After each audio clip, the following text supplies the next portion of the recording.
It's a pleasure to speak to you about my great-uncle Foster Damon, who had a tremendous influence on me. There's a kind of person that made an impression on me growing up in Annisquam.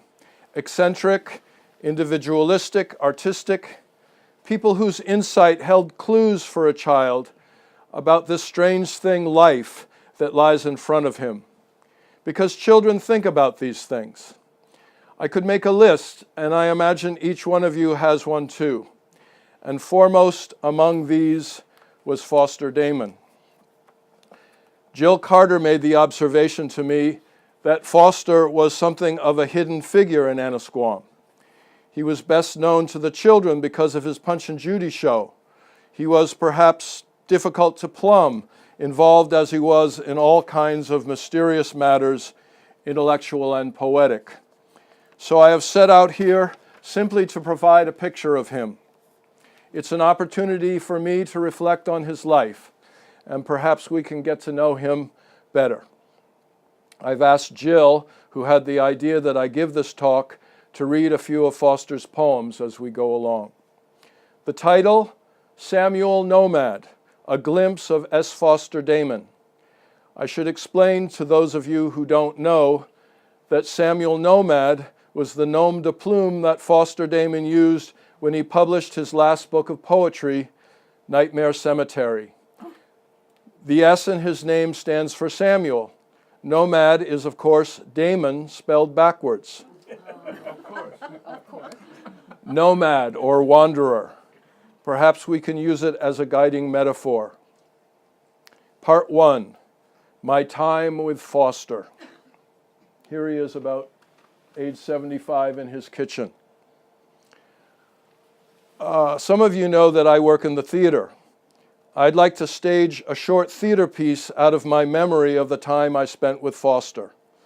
I might portray myself as a little boy doll that sits in a chair like Howdy Doody, while Foster Damon pads around the house, cooking, muttering to himself, taking a nap, making a drink.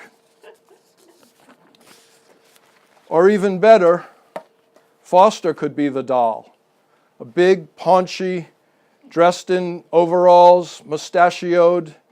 He would sit on a couch, grasping a Manhattan, his favorite drink, while a little boy bombards him with questions.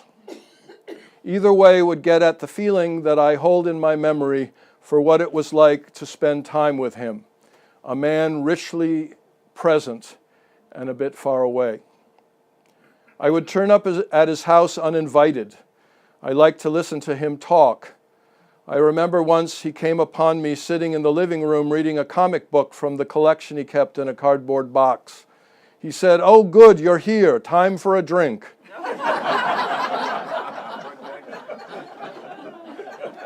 And he mixed himself one. One thing about Foster, he loved a drink. I was fascinated by the things he touched, whether the food he cooked, sausage pudding, for example, or the beer he made, and the mustiness of his 200-year-old house, its creaky floors and Indian shutters. It belongs to Ann Myers now. Here's how it looked before Foster added a front porch. That's a drawing by George Wainwright Harvey, 1895. Let me see, how does this thing work? There's the house there. I believe this must be the building that was torn down under which they found the Annisquam effigy. What's the effigy? Well, the Annisquam effigy is that's another lecture. you should ask Rita Teal about that. But it's stone Native American stone carving that's, I don't know, 1,000 years old or something, that was found on this property after they tore down this house, this little building here. There's a great talk about it. I think it's on the website. A little bit louder, Pete, when you turn away from us. It's hard to hear. Okay, all right. Hanging on every word. Thank you. I'll try to look up. It's hard to read, and then, anyway, let's see, where was I? Oh, yeah, okay. It had been a Revolutionary War era tavern called the Madame Goss House. I'm talking about the house itself. The walls were illuminated by Art Nouveau decorations painted by my Aunt Louise. There were old prints by Honoré Daumier, the 19th century political cartoonist, and one by Albrecht Dürer that haunted me. It's called Melancholia. You see? Melancholia, which I thought was terribly deep. Foster seemed to be an expert on everything, from square dancing to Yankee Doodle. He had this great way of playing Orpheus in the underworld on the piano, very percussive. His was a world that resounded with story, whether verbal, visual, musical, or something more elusive, old and smelly, ghostly and profound. I was in his Punch and Judy show. I played Punch, a bit of nepotism, I suppose.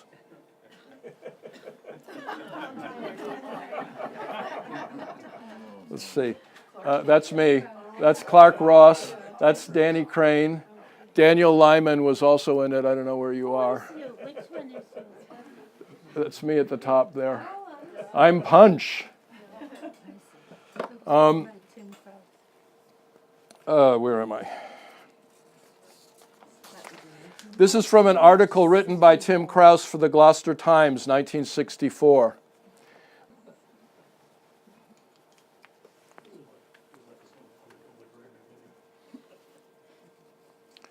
There we go. Hello, folks. I'm Punch. This is my house. This is where I live with Judy and the baby. Would you like to see our lovely home? Yes. I remember worrying about my predecessors. How would we ever live up to their legendary work? The published script is dedicated to all the boys who had appeared up to that time.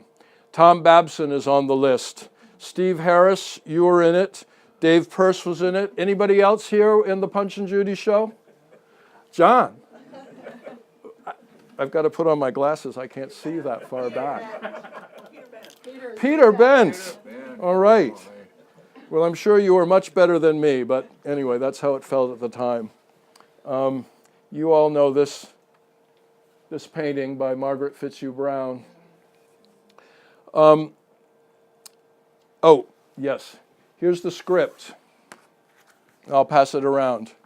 You can take a look at it.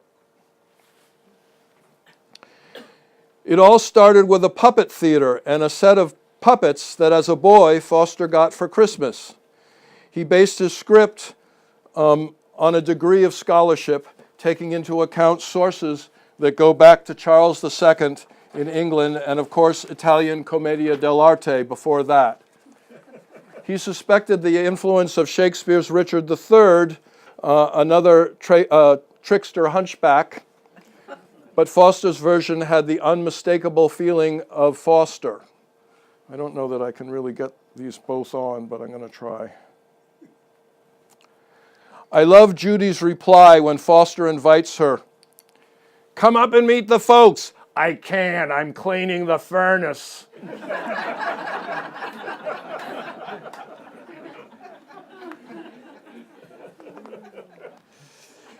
It was a coming-of-age event for boys in the community. Involvement included skinny dipping at Walker Hancock's quarry, a turkey dinner, and banana splits. I can't argue with my sister's feelings that Foster was less receptive to the girls. Punch is a misogynist. One by one, he murders everyone until he's completely alone. Foster points to the absurdity of this tendency, but you can't help noticing the pleasure he took in this boy's fantasy of freedom. It's evidence of Foster's influence on me that when I was a young man living in New York City, the first theater piece that I wrote was a reboot of Punch and Judy called Punch for Boys, performed in an East Village club. So there's the sausage machine. You could tip the hat open and throw like a little dog inside. The jaw would go up and down. The wheel, which was a Thai plate that my sister sent me from Thailand, would go back and forth. Anyway, as I got older, I discovered Foster's deeper interests, especially the poetry and art of William Blake. This is one of Blake's most famous paintings, portraying Urizen, the god of reason, measuring the universe. Not a good thing in Blake's view. Urizen, or your reason, is seen as constricting, a limiter of vision, which is divine. For a long time, Foster Damon and William Blake were inextricable to me. Together they suggested a way of seeing the world and a spirit for living in it.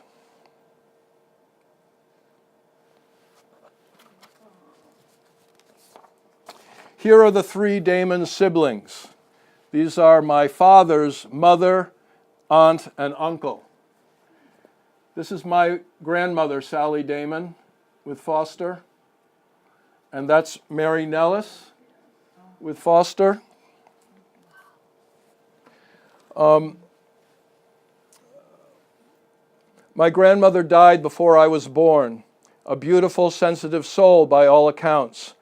Bunny Andrews was her best friend. Some of you knew Mary, who lived in the house next to the Brynmere, now owned by the Wares. Her husband, Walter Nellis, was a law professor and founder of the ACLU. Yeah, he was big stuff. After he died in the 1930s, Mary became a bit of a recluse. She went to bed at sunset and arose with the dawn. She chain-smoked with a long cigarette holder, spoke with a gentle wit, kept company with tiny dogs named Seaweed or Periwinkle, could write a novel on the back of a postcard. She was a painter. The paintings that I've seen are haunting and dreamy. I thought she was wonderful. Tom Babson, who lived across the street, has told me that she helped to nurture his creativity. There's a lot I could tell you about these three, about their mother, Sarah Pastorius Damon, who we called Dagon, who encouraged their artistic inclinations, or their Germantown, Pennsylvania Quaker origins.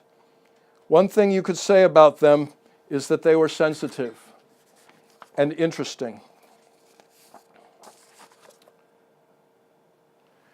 This is a picture of the Damon family in Newton in the early 1930s. So let's see.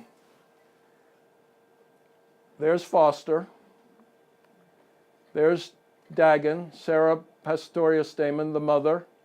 There's Mary. There is Paul Damon Littlefield. Nice hair. And there is Joey Littlefield. Oh, yeah. And then and there's Sally in the back. And then there's some members of Dad's family. That's Walter Littlefield, who was the foreign editor of the Times in the 20s and 30s. And that's Walter Nellis there. So that's the whole group. All right, so part 2, Young Damon. When you dig into the literature about Foster Damon in the first quarter of the 20th century, he seems to be everywhere. He was truly a cultural entrepreneur. His interests ranged from literature, music, and art to the occult. There are so many stories about Foster that regaled my childhood. When he was at Harvard, he perpetrated a literary hoax with his friend Malcolm Cowley, confabulating a country poet named Earl Ropel, known as the Plowboy Poet of Tioga County. And together, Damon and Cowley wrote parodies of a kind of rural verse popular at the time. Then they sent them to many leading literary figures, including Amy Lowell, who got them published in Poetry Magazine, and Widder Binner, who compared them to Robert Burns. Jill, would you read us a sample?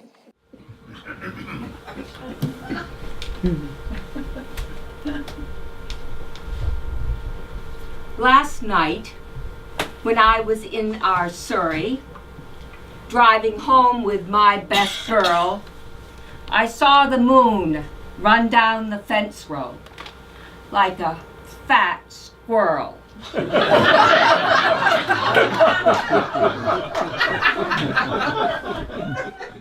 Thank you, that was lovely.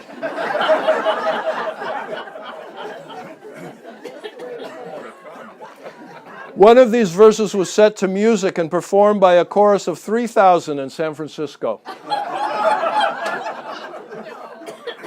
After World War I, an article appeared in the San Francisco Bulletin, quote, "Ever since I read the work of Widder Binner's Lost Poet, I've been wondering about the lad. Did the war take that fresh, fine, almost girlish sweetness out of him and make him bitter as it has so many of our youths?" Unquote. And then there was Foster's interest in the occult. That's Harry Houdini. I'm sorry in your way, Duncan. No, I can see right through you. I love it. Perfect. He wrote extensively about spiritualism, which drew the attention of Harry Houdini, a leading debunker. Houdini brought Foster into what became a controversial investigation of Marjorie the medium. Her most famous client was Arthur Conan Doyle, for whom she contacted his late wife. There she is. Damon and Houdini exposed her as a fraud. Doyle and other supporters struck back. It was a disillusioning experience for Foster, who described the occult world to Houdini as treacherous and even nasty. As for Houdini, Foster was proud of their friendship. It was a little like knowing Elvis. He kept a signed photo of him next to his chair the rest of his life. Part 3, at Harvard. I know that's the part you're all waiting for. You could say that for Foster, life began at Harvard. It was a time of cultural change. In his book, The Crimson Letter, Douglas Shan Tucci describes Harvard as a birthplace of modernism in America. And he gives a vivid picture of Foster and his friends. Here is Foster with his roommate, E. E. Cummings, class of 1914. Foster on the left, Cummings on the right. Cummings came to Annisquam many times with Foster. In his 6 non-lectures, Cummings wrote, "At Harvard, I met S. Foster Damon, who opened my eyes and ears not merely to El Greco and William Blake, but to all ultra-modern music and poetry and painting." This is a consistent theme among those who knew Foster. Virgil Thompson called him an opener of doors. Also around were John Dos Passos, Malcolm Cowley, Conrad Aiken, Robert Hillier, and perhaps Foster's greatest friend, John Brooks Wheelwright. Not long after graduation, they collected their poetry together in 8 Harvard poets. Here's one from Foster with no title. There's the book.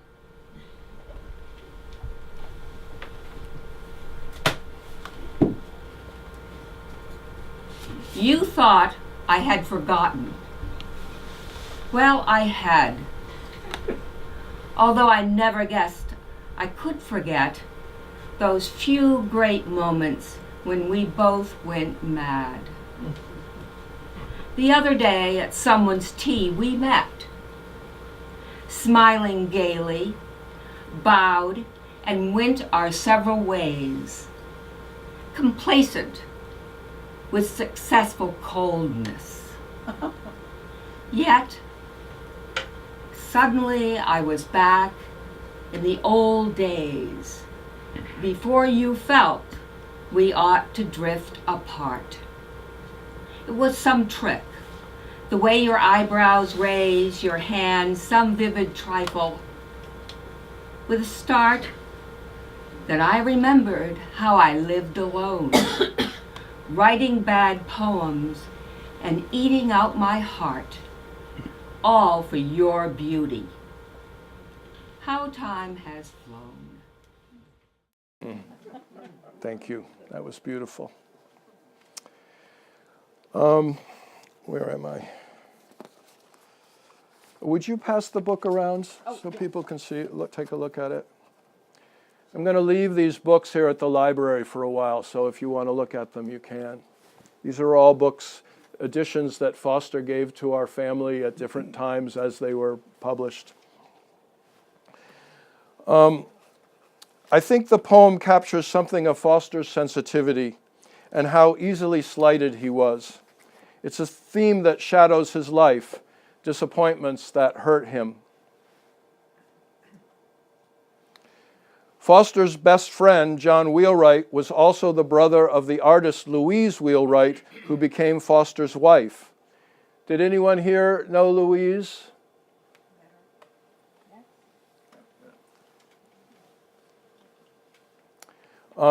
I thought she was a great lady who survived a troubled life. Here's a drawing she made of Foster. We'll talk about her more later. I want to say something about her brother John, who is a fascinating figure. Here he is in a raccoon coat. As a poet, he was, unlike Foster, a true modernist in the vein of T.S. Eliot or Ezra Pound. He influenced many important poets of the next generation, including John Ashbery and Frank O'Hara. Shantucci calls him, quote, an authentic Puritan, combining extremes of high Episcopalian liturgy, proto-Trotskyite metaphysic, and post-Ruskinian taste. Both monk and dandy. He was, in other words, an old Boston high Anglican Marxist. There's a story about him showing up at a communist rally in Roxbury where he gave a speech dressed in black tie and tails because he was on his way to a debutante party. His friendship with Foster seems telling to me, these two difficult, illuminating men. Foster adored him, and it broke his heart when, one night in the 1940s, Wheelwright walked into traffic in the middle of the Massachusetts Avenue Bridge and killed himself. It was one of the great satisfactions of Foster and Louise's old age that in the 1960s they got his collected poems published. And I have a copy here, which I'll pass around.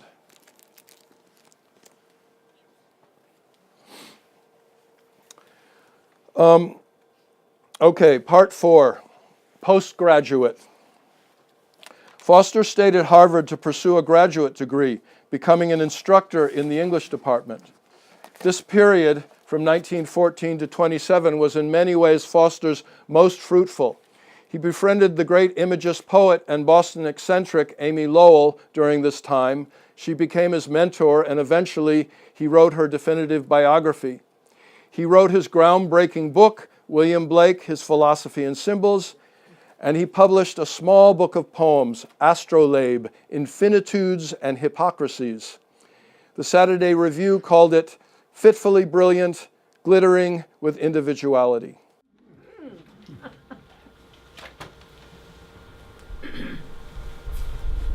Conversation.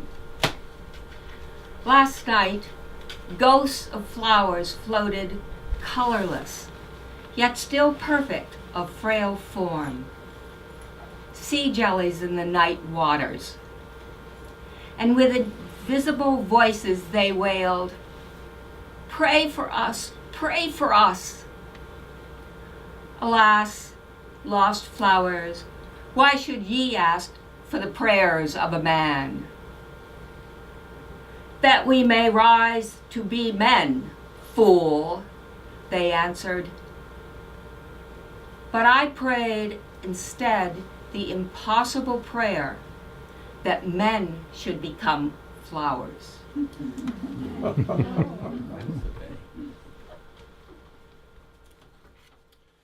In the image of the jellyfish flowers, there is a sense of the struggle to come into being. I think it holds a key to understanding Foster. He was clever, searching, fun-loving, inward, intuitive, ephemeral, an aesthete who spoke in a voice influenced by Oscar Wilde, Amy Lowell, and William Blake. But who was he? What was his authentic voice? What ground did he grow out of? It's an important question for a poet, and I'd say he struggled to know. And the answer unfolded through a combination of creative exploration, experience, and frankly, suffering.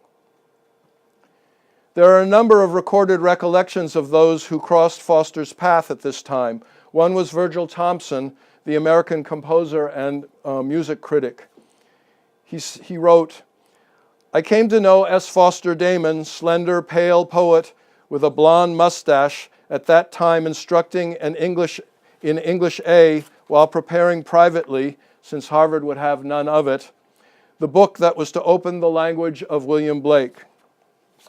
I remember long walks and talks, and I remember his bringing me music and books he thought I ought to know. One changed my life, a thin, small volume called Tender Buttons by Gertrude Stein." There she is. There's Gertrude. There's Virgil. That Foster introduced Thomson to the poetry of Stein was typical of his ability to find things. Thomson would have his single most important creative collaboration with her. Together they wrote two groundbreaking works of modern American music theater, Four Saints in Three Acts, about the devotional lives of artists, and The Mother of Us All, about Susan B. Anthony and the woman's right to vote. I'd like to mention with a certain pride that I had the opportunity to co-direct The Mother of Us All 3 times at Glimmerglass Opera, New York City Opera, and the San Francisco Opera, which made me feel in a way that I had finally reached into Foster's world and made something of it for myself.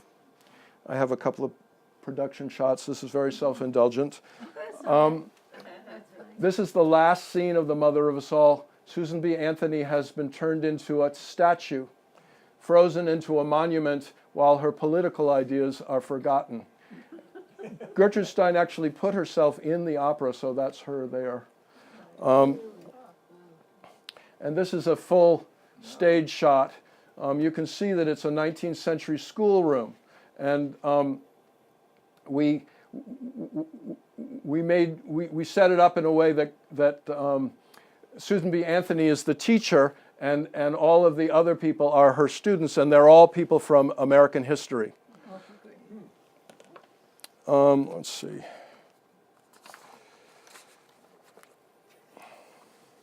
I guess you could say that I was one of Foster's many students. Another at Harvard was Lincoln Kirsten, who founded the New York City Ballet with George Balanchine. He wrote something about Foster that I think gets to the heart of his approach, not just to teaching, but to life. Kirsten wrote, "His teaching was by seduction and suggestion. Little was explained, but he offered the mind-expanding notion that if one searched, one found. I've been high on this notion ever since." Kirsten puts his finger on Foster's particular genius. He teased out the hidden. I think it put him in a difficult position in relation to society, which tends to favor the pre-established, and this became a source of considerable conflict for him in his life. Part 5, William Blake. There he is. Foster played a role in restoring Herman Melville, forgotten at the time of his death, to serious critical attention. He was a proponent of James Joyce and wrote penetratingly about his work, though he had a problem with Finnegan's Wake. And then there was his book, William Blake, His Philosophy and Symbols, which began as his Harvard PhD dissertation. Here it is. This is a first edition, given, I think, to his mother. "To Mother, this wild attempt to impress my parents for once, Foster." 1924.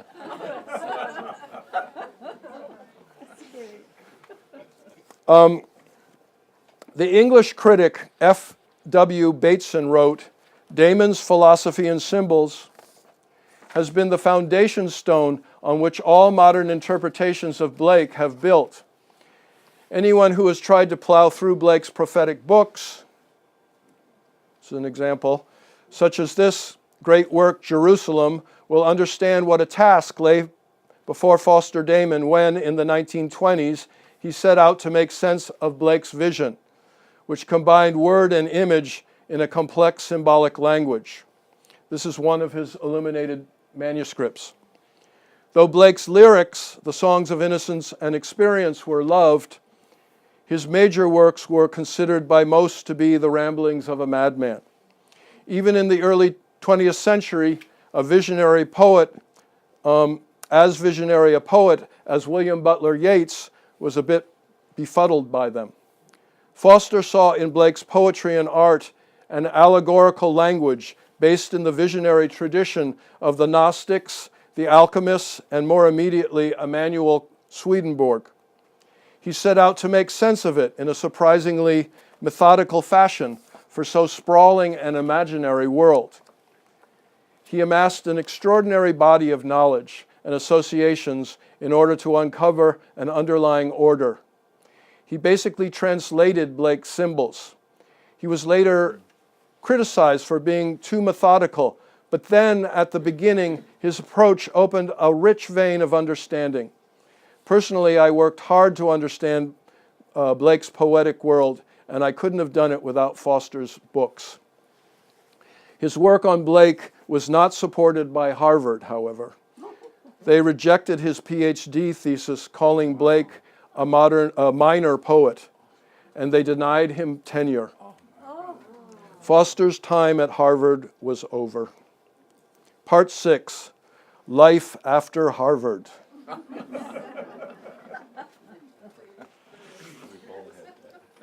I go by the theory that you can live a life without Harvard, but I'm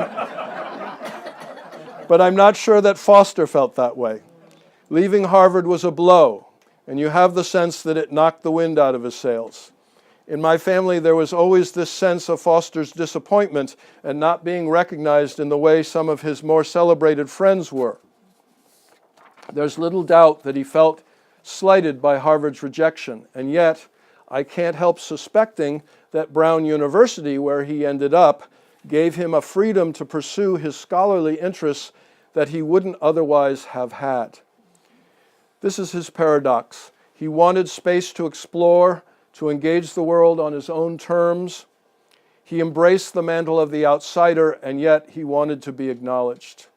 His next book of poems, Tilted Moons, was called a disappointment by critics, and he didn't publish another until the end of his life, though he never stopped struggling with the form. A former student, Lawrence Goldstein, wrote about the turn that Foster's life took. Quote, "By 1929, Damon was a literary presence of substantial importance. He then established residence on the dark side of the moon, where he would shortly be joined by Fitzgerald, Dreiser, Mencken, and others who had given the 20s a voice only to subside in its glorious echoes. Damon remained busy at projects uncongenial to public taste. He began a long poem about the American Revolution, The Moulton Tragedy. He issued a biography of Amy Lowell, whose passé devotion to the Keatsian ideal of beauty he shared. And as Malcolm Cowley has plaintively documented, he expended his abundant intellectual energy upon unworthy scholarship. These aren't my words, these are his words. The most wasteful being a definitive edition of the 19th century hack, Thomas Holly Chivers. Well, here's the Lowell biography, which is still, I think, considered the definitive biography of her. Goldstein's comments about the Chivers book seems harsh to me. It has one of my favorite titles of all times, Thomas Holly Chivers, Friend of Poe. And here it is.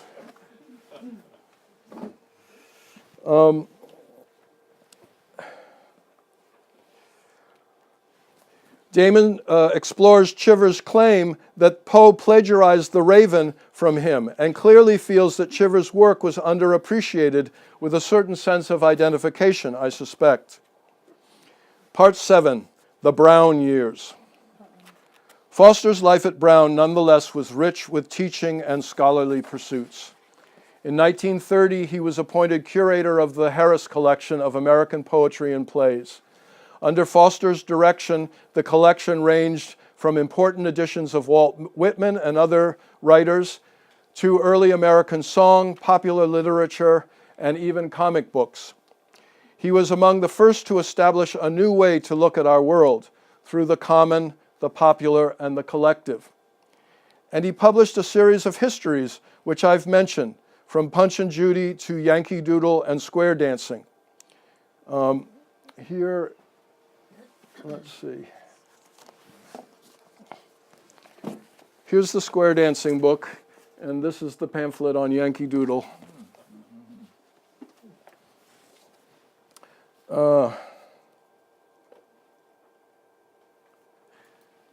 Can you see? Yeah. Cutting a rug? Yeah.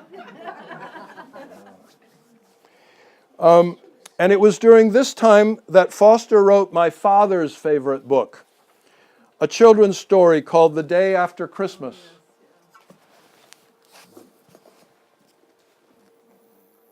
You remember this book, Dad? Yes, I do. Yeah. I still have it. Yes, well, here it is.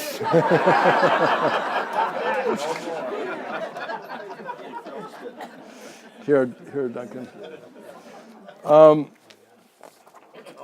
In which a tree fairy takes a little girl into a strange world hidden in the stalk of a Christmas tree. It is dedicated to Dad and Joe Littlefield as well as their cousins. You can see that in the front of the book. Oh, by the way, let's have a look at those boys around that time. That's Paul. That's Joe.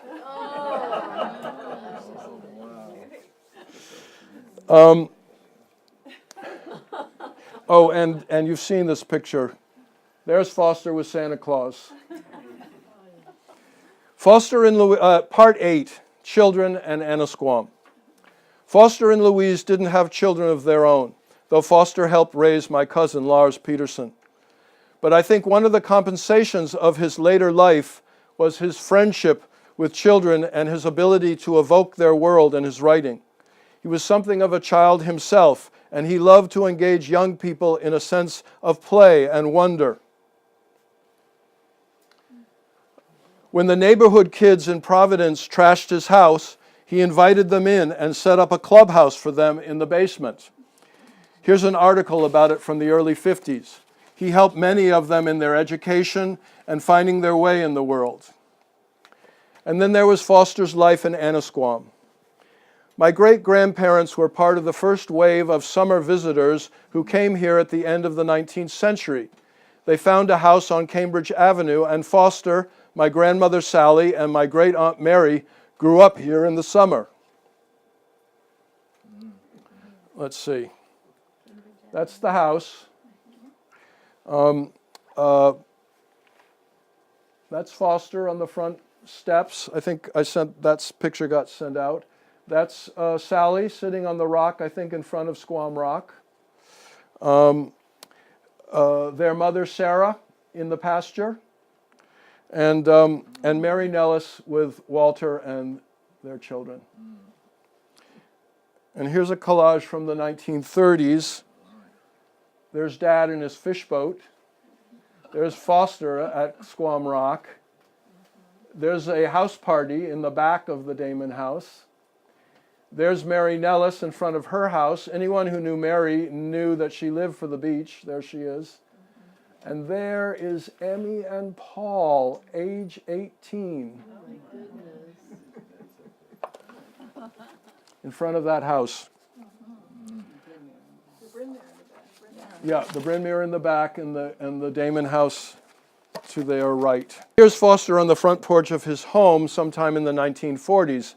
It was literally an antique. As I mentioned, the Madame Goss house had been a Revolutionary War era tavern.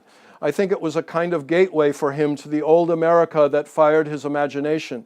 If you look in the file on Foster in the Annisquam Historical Society, you'll find a pile of notes he gathered on its history, including the owner at that time, Captain Gideon Lane, an ancestor, according to the notes, of the Babsons. Thank you, Rita Teal. He added a kitchen, for cooking was one of his passions.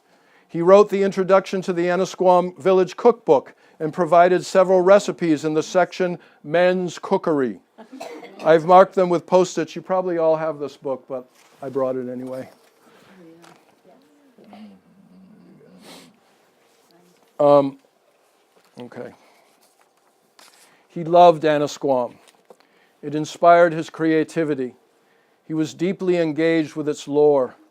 I like to imagine him as a child wandering around the same shadowy corners and waterside haunts as I have.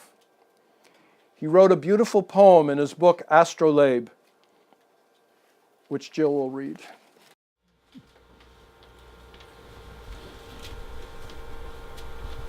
Squam Rock, September. Here on the summit of the hill, the day is warm. The world is still, but for the cricket's drowsy trill. The rock, like the horn of a saddle bow, tops the hill, then to roads below plunges 100 feet or so. A shadow of a dragonfly across the stone flits gauzily, hovers a moment, then goes by. A grasshopper crawls up the ledge painfully, seeking pasturage.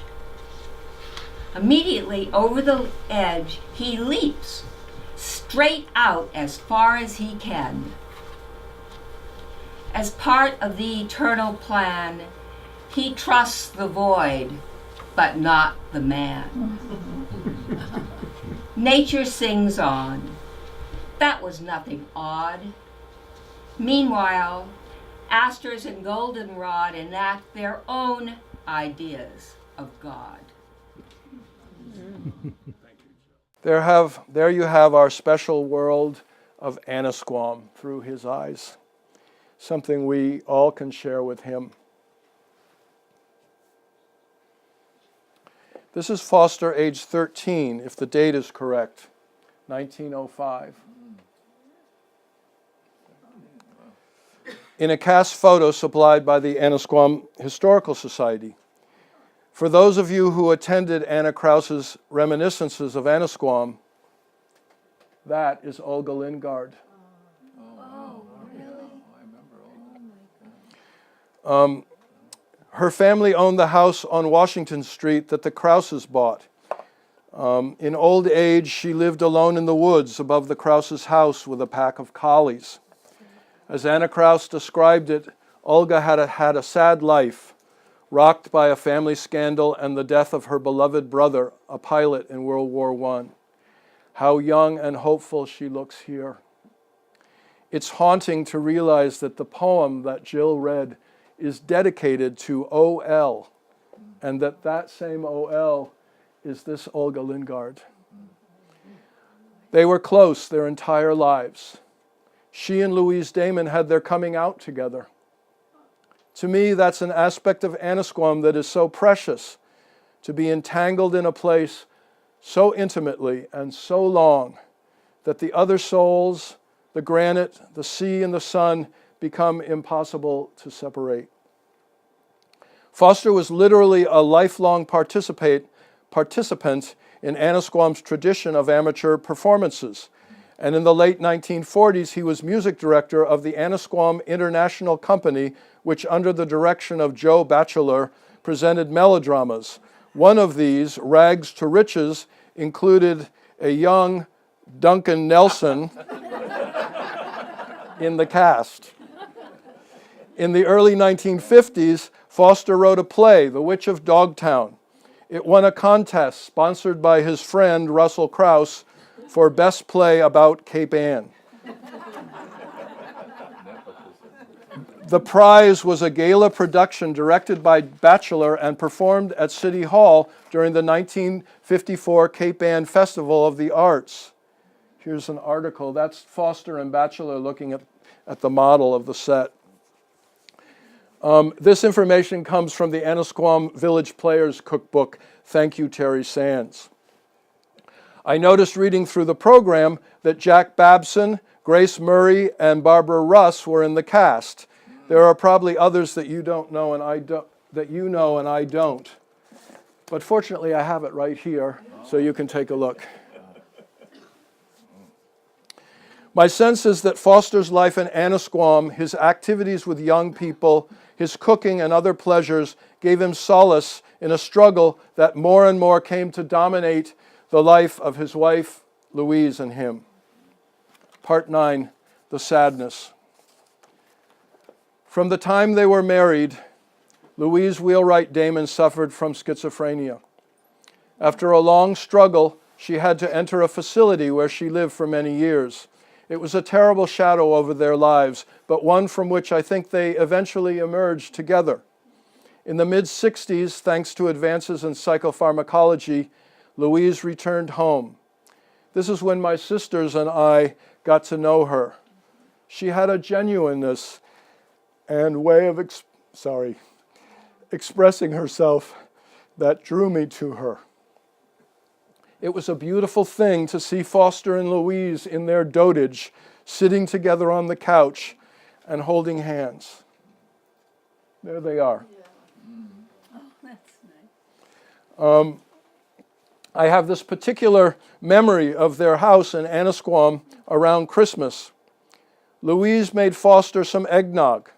She broke an egg into a tall glass full of rum, stirred it twice so the yolk streaked against the glass, shook some nutmeg on top, and handed it to Foster, who drank it down in one gulp. "Delightful," he smiled, in deep satisfaction, yolk dripping from his mustache. Here's an entry from his journal. This was published at Brown, a selection of journal writings. 1966, February 22nd, my 73rd birthday, and very content am I. My dear Louise is back, for good, I expect. I still teach, William Blake, and work at the Harris Collection. My hearing does not improve, of course. I am hopeless at the movies. Also, now I have false teeth. It's a nuisance. Beef I simply cannot chew up. Content of mind, all passions spent. When I think of the lives of Foster and Louise Damon, my mind goes to William Blake's great final work, his engravings to the Old Testament book of Job, published by Foster in an annotated edition in the 1950s. I have a copy of it here.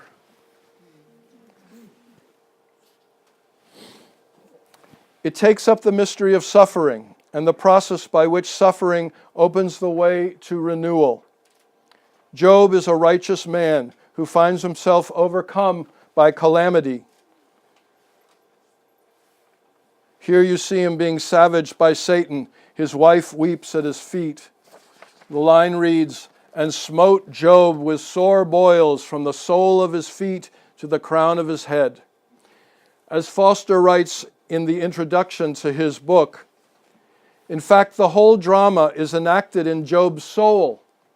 His wife is his inspiration. His children are his creations, and the devil the accuser within him. And even God is made in his own image. The finding of the true God is also the finding of one's own individuality. Job must recognize and humble his secret pride in being the greatest man in the East before his humanity can awaken. Through being broken down, Job restores his relationship not just with God, but with existence. And that's the last image in the series of engravings, which says, oh no, that's not the last, that's the middle, sorry. "I have heard you with the hearing of the ear, but now my eye seeth thee." And that is the meaning of the last line in the biblical book. This is the last one. "So the Lord blessed the latter end of Job more than the beginning." Part 10, towards the end. That's Foster. Punch, Judy, Urizen, Halloween. I'd say the end of Foster's life had an autumnal glow. He finished his Blake Dictionary, which summed up his work on Blake. This is a paperback edition. There's a hardback also here. But I want to show you the paperback because it's been continuously in print for 50 years and is used in most every Blake course in every university in the country. Tom Meacham tells me that when Charles Olson died, one of the books found on his bookshelf was that book. And Brown University gave Foster a 75th birthday celebration that brought literary luminaries from all over the world to honor his work as the father of Blake's studies. They published 2 books. One of recollections from friends, a birthday garland for S. Foster Damon. There are a lot of fascinating things in there. And the other, a collection of scholarly essays, which is really full of the greatest Blake scholars alive at that time, all of whom wanted to take part in it. And Brown awarded him an honorary doctorate along with Bob Hope.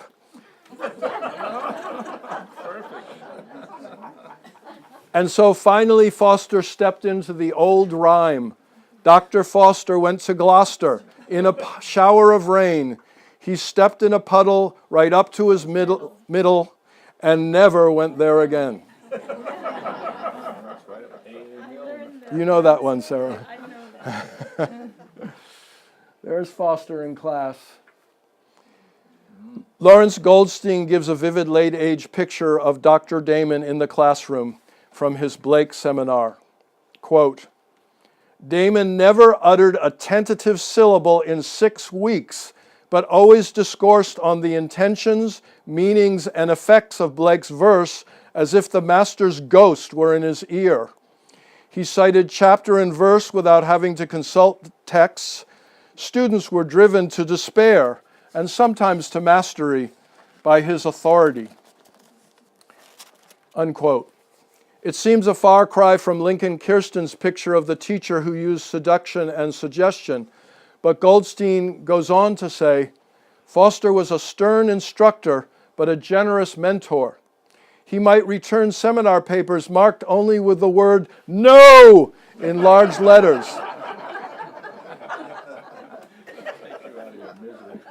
But in private, he would also encourage the most unconventional research and speculation. He earnestly promoted the kind of creative writing one might expect him from his own verse to most dislike, unquote. And now, finally, we come to Samuel Nomad.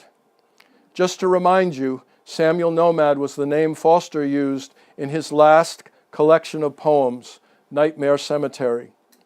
It's appropriate that we're so close to Halloween because it is a book of phantoms and earthly shadows. The preface reads, all the characters in this book are entirely imaginary, including the author. Waxworks. It's my favorite of his poetry books for the directness of his feelings. Here is Lawrence Goldstein's insightful assessment. Quote, Damon raged against the genteel romanticism of his early practice. He would finally be himself, a flawed mortal and a bit of a mage. His verse acquired a compelling edge. More than anything, he wanted at the end to haunt his fellows, to be a Halloween presence in their lives. His true voice, hectoring and pungent, was not to be silenced again.